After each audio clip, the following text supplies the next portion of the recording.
There's an old internet saying, well, maybe it's not even the internet, but one is none, two is one, three is probably better. And I actually agree with that somewhat.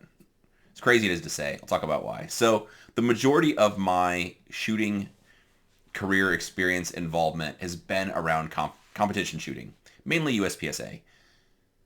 While I do that, for many years, I treated USPSA probably more than a part-time job, getting close to having a second full-time job. So a lot of my time, effort, money, thought process, a lot of that stuff went into being good at that game. And regardless of how good the gear is, whether it's top-notch, it's mid-tier, whatever, at some point, some part is going to fail or break. Whether it's a $5 or $3 spring, like a trigger return spring, recoil springs are going to wear out, need to be replaced. Maybe some screw comes loose, a slide stop breaks, whatever. Those things just happen because no matter how nice the machine is, if you use it, it's going to fail you at some point. In my opinion, honestly, guns are consumables. It's no different than going through ammo. I'm going to go through guns. The guns are just going to last much longer, even if you take care of them or not. But at some point, they're going to wear out. For anytime I shot a gun seriously in competition, I had at least two of them, sometimes three. The method I like doing is buy two guns, or a lot of times I'd buy one gun to shoot it for a bit just to make sure I really liked it. Then if I did, I'd buy a second one. I'd shoot both of them a bunch until I had, by a bunch, I mean maybe 5,000 rounds a gun. Something like that. Or after a few thousand rounds, you start to get a preference. This gun jams once in a while. This gun has a better trigger. This gun feels like it's more accurate. I like the way this does this on this gun. Whatever. End up with a favorite gun. That gun is the gun I would use for matches. And then the other gun that was not as favorite, that had a little bit heavier trigger, whatever, that was the practice gun or dry fire gun. And that's honestly, to this day, that's still the way I do it. So I've, throughout the years, switched platforms a couple different times. And even now, like still have a pair of Tanfolios, pair of Walther polymer frames, some Walther steel frames, multiples of each of those. And throughout those, I always have a favorite gun. So the favorite gun is going to be for matches or classes if I'm doing like demos. So whether it's a match or a class demo, I want to bring a gun that I 100% in my heart trust is going to work. I know it's zeroed. I know it's been reliable. It doesn't have tons of rounds through it. So it's less likely to have something break, if that makes sense. So if I'm shooting a match or teaching a class, I've got, of that series of guns, the most reliable one that I trust, and it's maintained, and it's got a lower round count because I don't want to do either one of those things and have my gear fail me.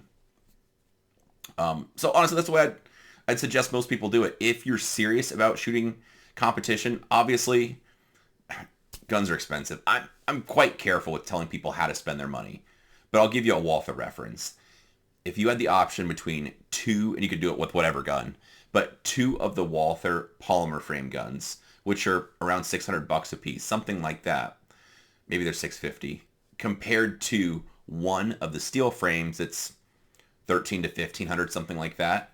For most people, I would recommend getting two of the polymer frame guns, just because, although I've never really broke anything on the guns, Murphy can kind of be a jerk sometimes, and so it's just nice to have that extra cushion that if something does fail or go wrong.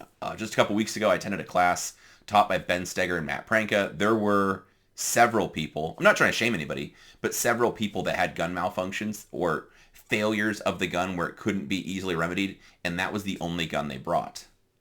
Luckily for them, it was a Glock, and there's other people on hand, and Ben and Matt are nice about having more than one gun to loan them out, but I wouldn't want to show up at a class with a specialized competition gun or something set up just specifically the way I like it, with a certain type of sight, dot, grips, whatever, and then have that go down and be trying to borrow gear or not able to participate the rest of the class, match, whatever. So anyway, that's my spiel. Guns are consumable. I'm careful about telling people you need to buy two of anything because people work hard for their money. But I do like, if you have the means, I like having two of them. Again, one of them, I'll shoot them both side by side. Once I have a favorite, That one does get pampered, so it doesn't get shot as much. It still gets the regular cleaning and parts maintenance type of stuff, but it's just very pristine. So I have a gun that's very choice, and then I have another gun that gets all the wear and tear on it, and that's going to get shot so much that maybe the extractor breaks, the recoil spring wears out, or trigger turn spring breaks, or something has to be replaced, something along those lines. But then that just puts me in a good spot. Also, by putting all the extra rounds on the practice gun, you'll be more likely to find out what's going to break. And sometimes it's a good idea then to shift that gear from your primary gun. So another thing I did commonly over the year, extractors, when I shot CZ SPO1s, and my practice gun, whenever the extractor would go, sometimes the hook on the extractor would just disappear or shear off. What I would do is just take the extractor from my match gun, put that in the practice gun, buy a brand new one, and put it in the match gun.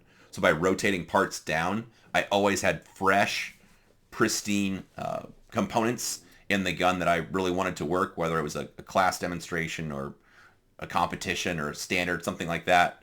And then it just kind of keeps, it's easier to keep tabs on what parts wearing out, consuming, and that kind of stuff. So you can kind of shift them through if you want as far as parts go. So anyway, hopefully that makes sense. Again, guns are consumable.